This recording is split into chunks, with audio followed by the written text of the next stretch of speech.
compañeros, estamos realizando este video como asignación a cargo del docente. Este video tiene la finalidad de englobar todas las técnicas y conocimientos que tuvimos a lo largo de esta asignatura, la asignatura Fundamentos en Medicina Prehospitalaria. Entonces, todo lo que hemos aprendido lo vamos a englobar en este video, desde la atención del técnico de atención médica prehospitalaria, los niveles, los tipos de ambulancia, las implicaciones éticas y legales en la atención médica prehospitalaria, el tipo de atención y el proceso que se sigue para la atención médica prehospitalaria. Entonces vamos a pasar a la atención en este video y esperemos que sea de ayuda para ustedes. Un técnico en atención médica prehospitalaria es aquella persona que está debidamente capacitada para brindar atención médica de emergencia, ya sea en un lugar o a bordo de una ambulancia, desde el momento en que sucede el percance hasta el momento en que se entrega al hospital, ¿vale? Entonces, también vemos que, por ejemplo, la norma 020 menciona que un técnico en atención médica prehospitalaria a nivel básico debe tener una educación seglar media. También debe de contar con un certificado que lo avale como técnico en urgencias médicas de nivel básico y pues tener todos los conocimientos necesarios para atender una emergencia básica. También, bueno, por lo tanto debe de ser una persona que sea mayor de edad. En cuanto al técnico en atención médica prehospitalaria a nivel intermedio y nivel avanzado, se recomienda, la norma 020 recomienda que tenga un nivel medio superior en cuanto a educación seglar, que sea mayor de edad. Por lo tanto, ya debe de ser básico, técnico en urgencias médicas básico, y debe de contar con un certificado que lo avale como técnico en atención médica prehospitalaria, nivel intermedio o nivel avanzado. También debe ser mayor de edad. En cuanto al nivel básico, en las características de su atención y conocimientos, tenemos la reanimación cardiopulmonar básica, tenemos anatomía y fisiología elemental. También debemos de saber, como básicos, se debe de saber acerca de mecánica corporal para hacer movimientos, movilizaciones y movilizaciones. También debemos de saber de empaquetamiento, atención básica de emergencias. También debemos de saber vías de administración de medicamentos bajo supervisión médica y operación general de ambulancias. También debemos de saber de sistemas de comunicación, manejo de incidentes con materiales peligrosos, técnicas básicas de rescate, selección y clasificación de los usuarios. Y también debemos de saber lo que es la interacción en caso de eventos de evacuación aeromédica. El técnico en atención médica prehospitalaria a nivel intermedio debe de tener los conocimientos del básico más las destrezas como el manejo avanzado de la vía aérea, manejo intravenoso de soluciones, de líquidos, urgencias neurológicas, monitoreo electrocardiográfico, interpretación del electrocardiograma. También debe de saber lo que es la desfibrilación y la farmacología ya específica para esos casos. En el caso del nivel avanzado, este nivel ya engloba lo que es el intermedio y el básico. Aparte de tener estos conocimientos, debe de contar con los conocimientos para la identificación y manejo de arritmias cardíacas, la administración de medicamentos propios de las urgencias. También, aparte de la desfibrilación, debe de saber de terapia eléctrica como es la cardioversión, y debe de tener atención a enfermedades infecciosas y farmacología avanzada. Ya como tal, muchas veces el técnico en atención médica prehospitalaria a nivel avanzado ya toma decisiones en cuanto a los medicamentos que va a administrar. Las responsabilidades del técnico en atención médica prehospitalaria antes del servicio es el de mantener reabastecida su ambulancia, el de tener todos los consumibles necesarios, también que el equipo esté funcionando adecuadamente. En el caso de los técnicos en urgencias médicas que atienden los servicios, al momento de atenderse debe de sus responsabilidades son el cuidar el aislamiento de sustancias corporales. También deben de cuidar la atención de su paciente, que sea de la manera más profesional, que sea ético y siempre buscando el beneficio del paciente, no el beneficio propio. En cuanto a lo que sucede posterior al evento, es dar atención a la ambulancia en cuanto a asepsia, mantenerla limpia, reabastecer los consumibles que haya ocupado y entregar toda la documentación necesaria a su control de radio para que se lleve el control de las emergencias que está atendiendo.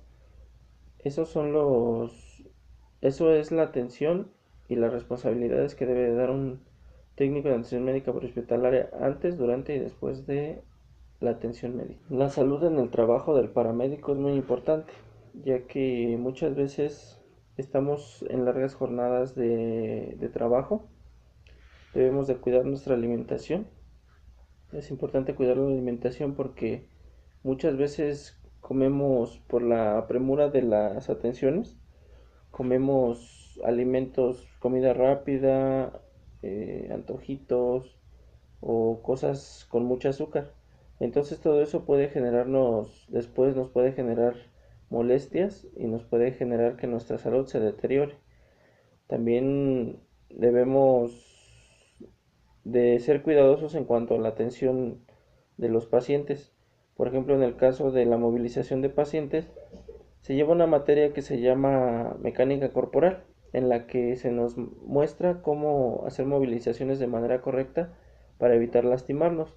Es importante que llevemos esos conocimientos a cabo para evitar lesiones al mover a pacientes.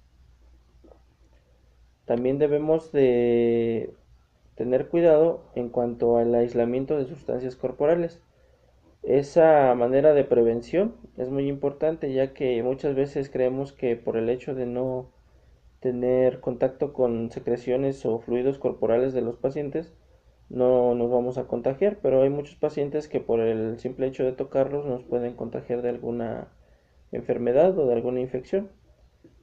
También debemos de llevar nuestro esquema de vacunación al 100% para evitar algún contagio por alguna enfermedad que sea temporal. Es importante que la salud de nuestro trabajo de paramédicos sea primordial para evitar algún contagio o para evitar alguna lesión que pueda impedirnos que realicemos nuestro trabajo de manera adecuada. 108 de alfa. 33. Para que proceda clave 1, me indica el paso mayor 36. Adelante, pásame 36. Es la calle de Aragón, Aragón número 272, interior 201. Me indican entre calle Cuenca y Xola, en la colonia Álamos, en la Benito Juárez. 18, ¿qué le reportan? Femenina de 48 alfas, con una hipoglicemia. 18, procedo, le paso más datos. 18.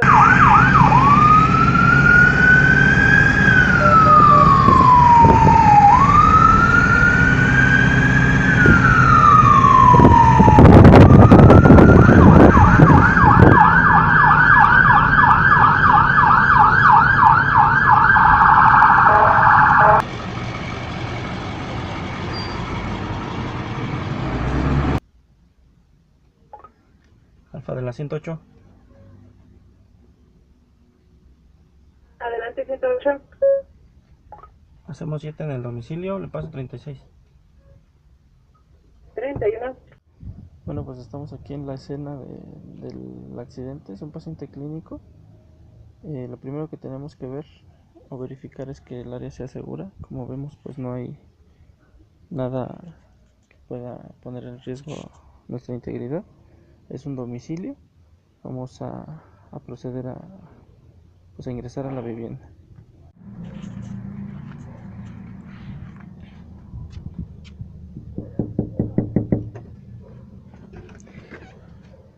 Hola. Hola amiguito, soy de la ambulancia. Sí, Nos dijeron que aquí había una señora que estaba enferma. sí es mi mamá. Ah, ¿es tu mamá? ¿Qué tiene tu mamá? No sé, estaba dormida y me desperté y la hablé y no me respondió. ¿No te respondió? No sé qué le pasa. Ok, bueno, Y mi papá no está. tu papá no está, híjole. ¿Nos dejas pasar a ayudarla? Sí. ¿Sí? ¿Le abro aquí?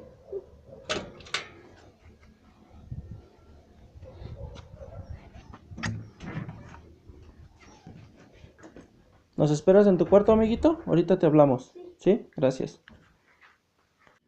Bueno, antes de abordar al paciente tenemos que contar con aislamiento de sustancias corporales, por lo tal nos tenemos que poner gogles, cubrebocas y guantes. Una vez que tenemos el aislamiento de sustancias corporales, para evitar cualquier salpicadura o cualquier contacto con sustancias o con secreciones del paciente, vamos a pasar a atender al paciente. Primeramente tenemos que valorar el estado de conciencia. Señora, ¿me escucha? Señora, vamos a aplicar algún estímulo doloroso. Señora, ¿me escucha? Señora, vemos que no responde. Entonces vamos a proceder a checar la C, la A y la B. La C significa signos de circulación. Posteriormente vamos a pasar a abrir la vía aérea, que es la A, y la B vamos a buscar una buena ventilación. Vamos a verificar signos de circulación. Vamos a checar el pulso en las carótidas. Vemos que sí tiene pulso, un buen pulso. Posterior pasamos y ponemos a la paciente en posición supina.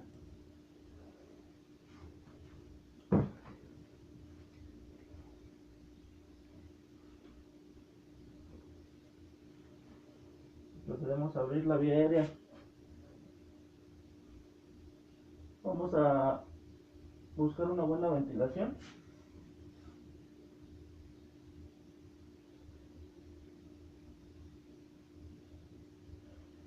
Tenemos una buena ventilación, debemos de verificar que el tórax se eleve, viendo el tórax. Tenemos que verificar la entrada y salida del aire por la nariz, ¿vale?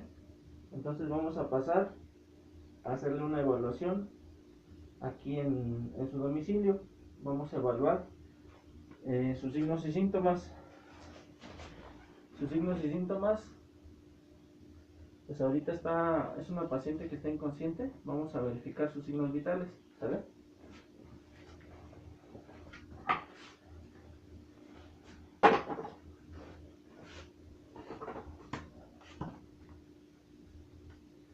Primero vamos a verificar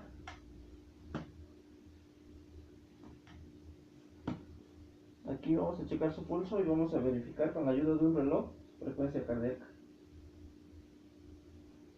Vamos a contar la cantidad de latidos que hay en un minuto. Esa es su frecuencia cardíaca.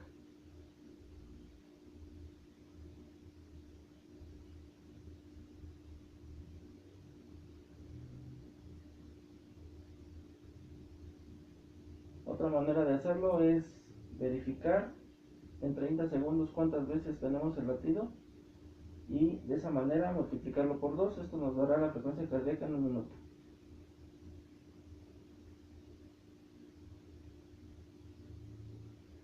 Ok, tenemos 80 de frecuencia cardíaca, 80 latidos por minuto.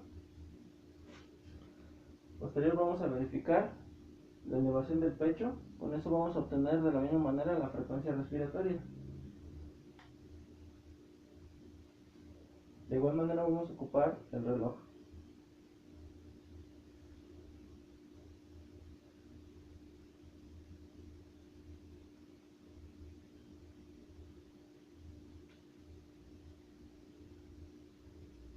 Muy bien. Tenemos una frecuencia respiratoria de 18 ventilaciones por minuto. ¿Vale? Vamos a verificar la tensión arterial con el baumanómetro.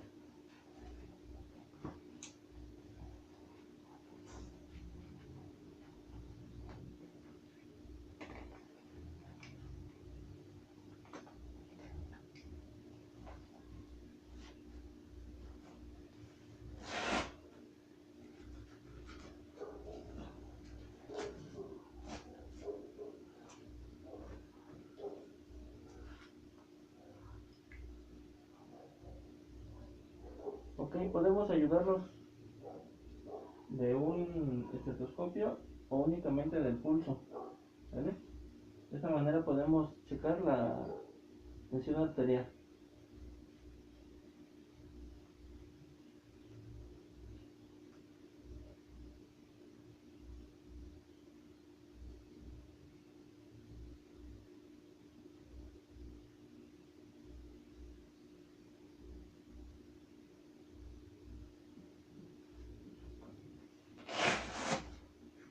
Tenemos una tensión arterial de 110/60. Es una tensión arterial hasta cierto grado normal. Posteriormente vamos a checar su llenado capilar. Esto se hace presionando en la uña, en el lecho ungueal, y veremos el retorno de la sangre en cuántos segundos es. Okay. Vemos que el retorno de la sangre se hace de manera instantánea. Eso quiere decir que hay una buena perfusión. ¿Vale?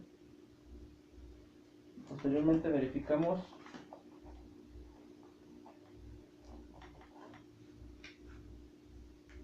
con la ayuda de una lámpara, verificamos su reflejo pupilar.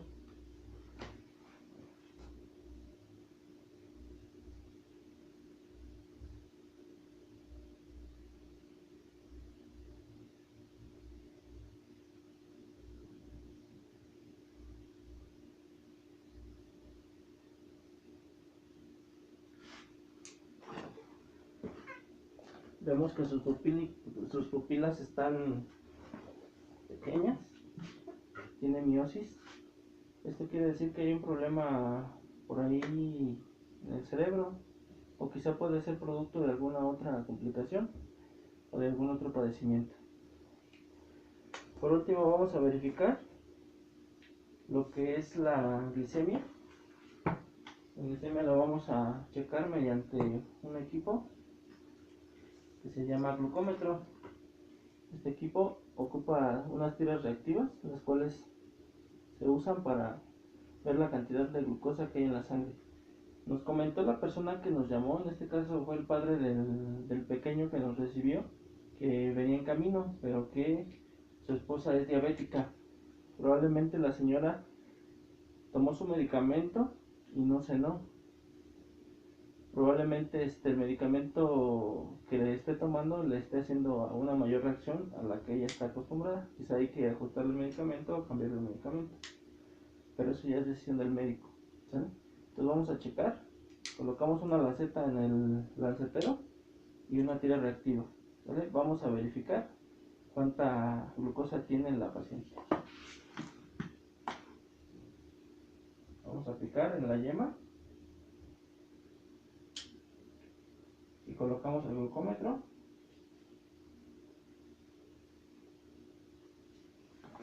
Y esperamos.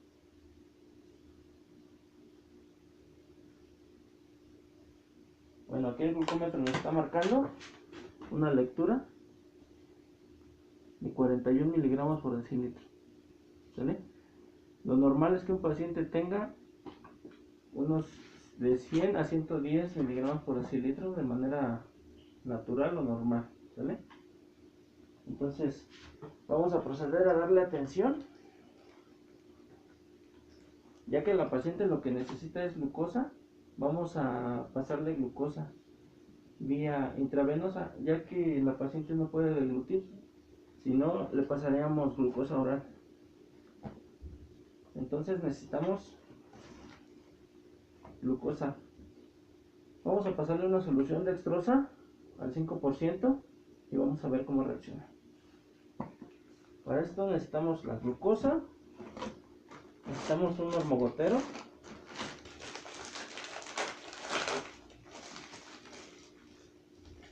estamos pasando una solución glucosa al 5% de manera intravenosa.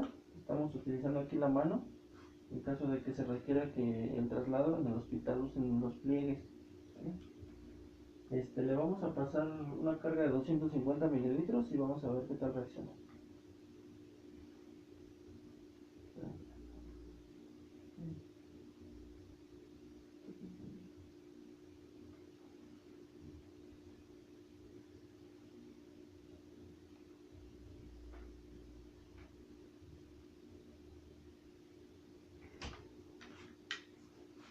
Bueno, ya pasaron unos 10 minutos, ya va a la mitad la solución.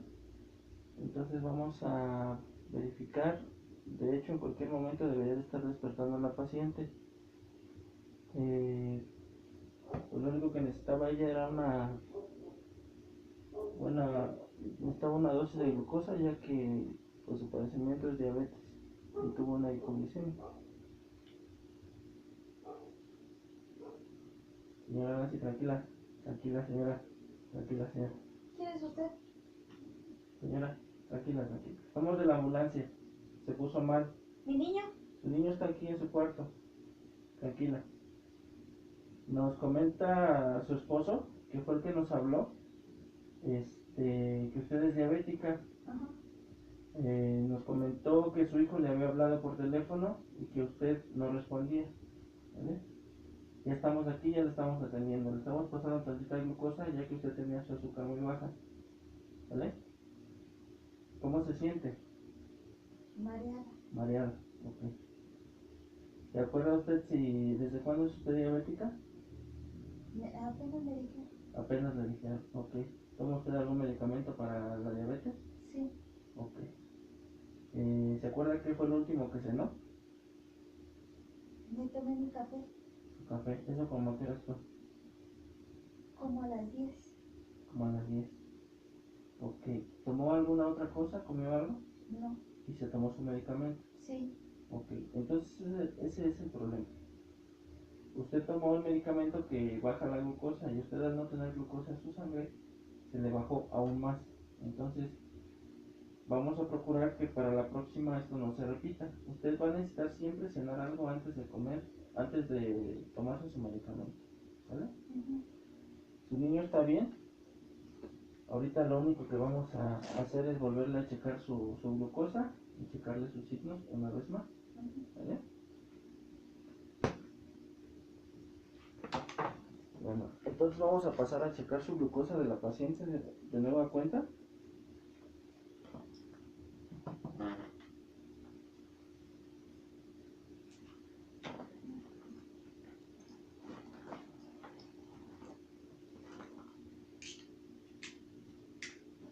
Le voy a dar un piquetito, señora.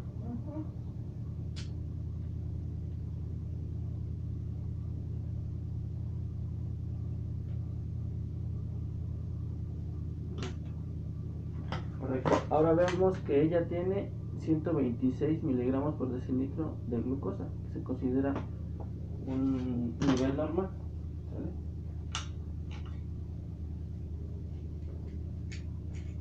Vamos a proceder a la revaloración de sus signos. Vamos a checar su pulso con la ayuda del reloj otra vez.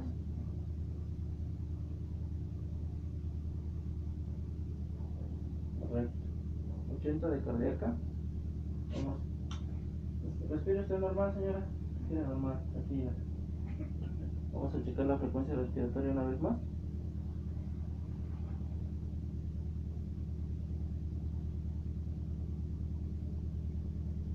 Ok, contamos con 16 de frecuencia respiratoria, 16 de ventilación por minuto. Como ya vimos, tenía 126 de glucosa. Vamos a checar sus pupilas. Le voy a poner una luz, señora. Ok. Vemos que sus pupilas están isocóricas, normorefléxicas, responden a la luz de manera correcta. Su llenado capilar, de igual manera, le va a afectar su uña. Su llenado capilar, de igual manera, es instantáneo. ¿Sabe qué día es hoy, señora? ¿Jueves? No. ¿Sabe usted qué día es hoy, señora? Domingo. Bien, okay. ¿Sabe dónde está? En mi casa. ¿Cómo se llama usted? Nancy. Okay. ¿Cómo se llama su hijo? Yechi. Ok. Muy bien. Bueno, entonces, pues vemos que ya está reaccionando de manera correcta y estamos viendo que la paciente tuvo una recuperación. Por lo tanto, únicamente vamos a tomar algunos datos y vamos a pasar a dejarla aquí en su domicilio. Ya en unos momentos estará llegando su esposo, lo vamos a esperar para explicarle el procedimiento que hay que seguir y darle algunas recomendaciones. También la paciente pues no se va a trasladar, ya que esta hipoglicemia, perdón, se remitió aquí en el domicilio y no hay necesidad de hacer la transportación. Amiguito Yetro, ¿puedes venir por favor? Ok, siéntate aquí con tu mami. Tu mamita está bien, ¿verdad? Eres un niño muy inteligente. Gracias por hablarle a tu papá para que le hablara él a la ambulancia, ¿vale? Entonces tu mamá puede confiar en ti y pues ahorita vamos a esperar a que llegue tu papá. Nosotros ya nos vamos después de que él llegue y para que cuiden a tu mamita, ¿vale? Cuídese mucho, señora Nancy. Sí, gracias. Que esté muy bien, nos estamos viendo. Alfa de la 108. Adelante, 108. Para su 36, una hipoglicemia que se remite en el domicilio. Va a ser 38, el clave 10. Se queda en el lugar. 18, 658. 18 únicamente recabamos datos, hacemos 6. 31 en total. 31. Diego, el día de hoy, ¿a qué emergencia es la que te enviaron? Al día de hoy nos enviaron a una emergencia con una paciente con una hipoglicemia debido a que ella padece diabetes. Ok, ¿me puedes explicar la definición de diabetes mellitus? La diabetes mellitus se divide en dos tipos. La diabetes tipo 1, que es una afección del páncreas, el cual impide que se produzca totalmente insulina. La insulina es una sustancia que segrega el páncreas, que ayuda a metabolizar la glucosa en el cuerpo.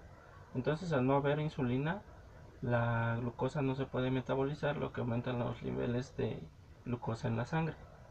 Entonces, esa es la diabetes tipo 1. La diabetes tipo 2 es un tipo de diabetes en la cual las células que permiten el paso de la glucosa hacia el interior de la célula para aprovecharla como energía no hacen resistencia a la insulina. La insulina existe, pero sin en cambio la célula impide el paso, hace una resistencia. Eso hace que no se metabolice de igual manera la glucosa y la glucosa comienza a acumularse en la sangre, creando una subida en el nivel de glucosa en la sangre.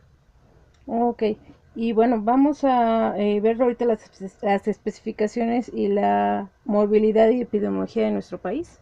La morbilidad y epidemiología de nuestro país, de acuerdo a la Asociación Nacional de la Diabetes, en el año 2014, en el año 2014 se estaba manejando las personas mayores de 20 años. De esa población, el 9.2% de esa población eran pacientes diabéticos, de todos los mexicanos. Esto se elevó y subió al 9.4% de esa población en el 2016. Esto se divide, de esa población el 10.3% eran mujeres y el 8.4% de esa población eran hombres. También la prevalencia de la diabetes mellitus se observa en hombres de 60 años y mayores. Esto en un 27.7% de esa población de esa edad, y en mujeres de esa edad en un 32.7%. Esa es la morbilidad que estamos manejando aquí en México, de acuerdo a la Asociación Mexicana de la Diabetes y de acuerdo a la Organización Mundial de la Salud. ¿Me podrías especificar tu tríada de epidemiología? La triada de epidemiología de la diabetes es, pues para empezar, la triada epidemiológica es un agente, que es lo que causa la enfermedad; el ambiente, que son los factores que pueden hacer que la enfermedad se presente; y el huésped, que también son los factores que tiene el huésped o la persona en sí para adquirir esa enfermedad. Como agente tenemos la, la célula misma. ¿Por qué? Porque no permite la entrada de la glucosa por medio de la insulina hacia el interior de la célula. Y también tenemos al páncreas, porque cuando el páncreas falla, deja de producir insulina y por lo tanto ya no metabolizamos la glucosa. Entonces, también como ambiente tenemos la obesidad. La obesidad en la población de pacientes diabéticos, el 80% de los pacientes diabéticos son obesos. Entonces también el sedentarismo, que por lo tanto el sedentarismo conduce a obesidad, porque todo eso que consumimos no lo absorbemos y no lo aprovechamos. También el tabaquismo y también la dieta. En el caso del huésped, la genética. Los pacientes, también la edad. Los pacientes mayores de 45 años están más predispuestos a la diabetes. La genética. La genética es importante porque los pacientes que tienen familiares de línea directa de sangre con diabetes mellitus son más propensos a padecer diabetes que las personas que no tienen familiares directos. También la obesidad, un índice de masa corporal mayor a 27 es predisposición también para la diabetes. Y también las dislipidemias, los triglicéridos, cuando hay unas cifras mayores a 150 miligramos por decilitro de triglicéridos, y cuando hay una medida mayor a 35 miligramos por decilitro de colesterol en la sangre, también nos predispone a padecer diabetes. Bueno, en cuanto al caso que vimos anteriormente, no hubo un traslado como tal, pero en caso de haber sido requerido un traslado o el tipo de ambulancia que se envió al lugar, podría ser desde una ambulancia de urgencias básicas, pasando también por una ambulancia de urgencias avanzadas. Ya el de cuidados intensivos, pues ya sería mucho recurso para ese tipo de emergencia, ya que, por ejemplo, la norma 034 indica que todas las ambulancias, desde básicas hasta terapia intensiva o cuidados intensivos, deben de contar con catéteres venosos cortos estériles para la aplicación de intravenosa de soluciones, y también como soluciones pide cloruro de sodio al 9%, electrolitos orales, glucosa al 5% y una solución Hartmann. Entonces nosotros podemos ver que desde la ambulancia de urgencias básicas podemos ocupar ese tipo de unidad para este tipo de emergencias, ya que los insumos que solicita pues nos ayudan a dar una atención médica adecuada. También en cuanto a equipo médico, pide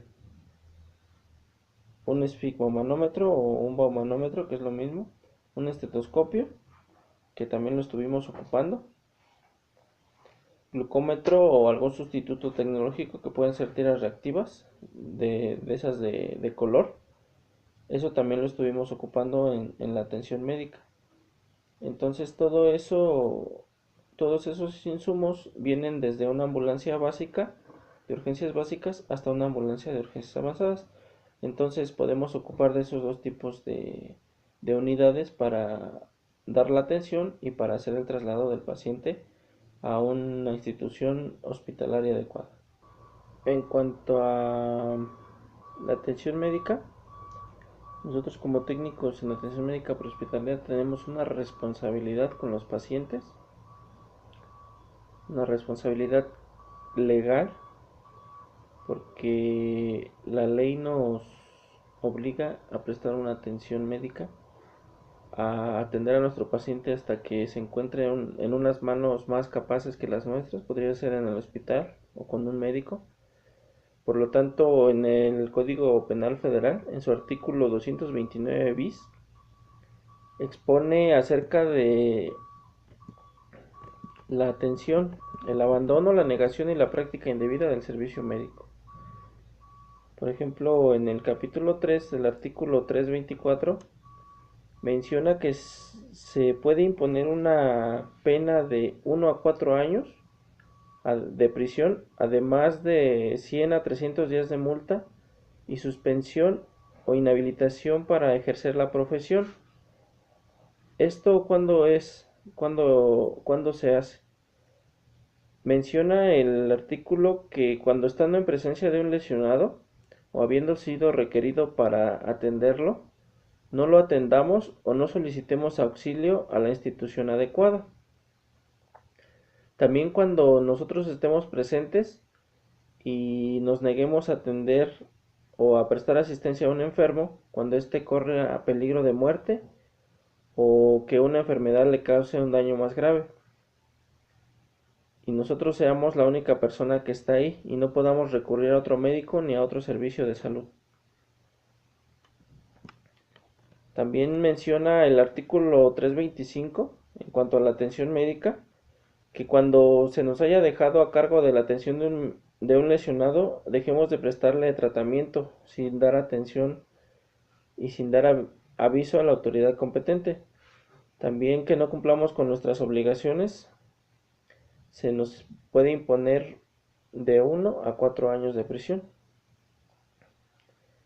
También en caso de la mala práctica en cuanto a los técnicos en la atención médica prehospitalaria, el artículo 326 del Código Penal Federal indica que se puede imponer de 2 a 6 años de prisión y 200 a 400 días de multa, ¿sale? Si realizamos un procedimiento innecesario o si simulamos la práctica de una atención médica, ¿sale? Entonces, si nosotros como técnicos en urgencias médicas abandonamos a un paciente, le negamos la atención, además de eso, realizamos alguna de las técnicas para las que no estamos capacitados, que quizá querramos hacer o dar atención de avanzado siendo nosotros básicos, y eso repercuta en un prejuicio para el paciente, en un perjuicio, perdón, en un perjuicio para el paciente, pues se nos pueden aplicar estos cargos por hacer una mala práctica o negación de la atención médica, que en lo legal se conoce como un delito de omisión por comisión impropia. Es decir, que por nuestra inacción, nosotros es como si le estuviéramos causando los daños o las lesiones al paciente. Entonces es muy importante que tengamos, nosotros como técnicos en urgencias médicas, tengamos presente esto, de que siempre debemos de atender de la mejor manera a un paciente y de que no debemos de tomarnos atribuciones que no nos corresponden. Bueno, compañeros, pues vamos a concluir este video, no sin antes haciendo hincapié en cuanto a dominar, más que recordar, dominar todas estas técnicas, conocimientos que tenemos ahorita, que hemos visto a lo largo de esta materia. Es importante dominarlas. ¿Por qué? Porque esto es el día a día de nosotros, es lo que nos da de comer, es lo que cuida a nuestras familias y les mantiene. Entonces debemos de dominar este tipo de atenciones para dar una atención de calidad, una atención profesional, y no únicamente hacer nuestro trabajo por hacerlo, sino de esta manera mostramos que nos interesa la gente, que nos interesan nuestros pacientes, además de que nos interesamos nosotros por nosotros mismos, porque en cuanto a las implicaciones legales, pues es muy fácil incurrir en una mala práctica y tomar malas decisiones que pues como consecuencia tengan que tengamos problemas, que si bien puede ser que no terminemos en prisión, puede hacer que pues el proceso sea largo y tedioso y pues no permita que hagamos nuestro trabajo de manera adecuada.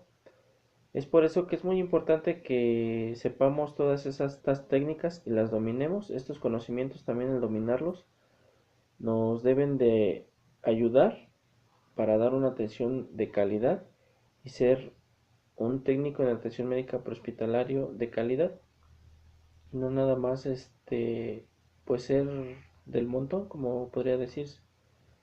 Entonces esa es la importancia de las técnicas y conocimientos que hemos aprendido aquí en esta materia, y pues espero que este video les haya sido de ayuda y estamos viéndonos próximamente cuando tengamos otra asignación.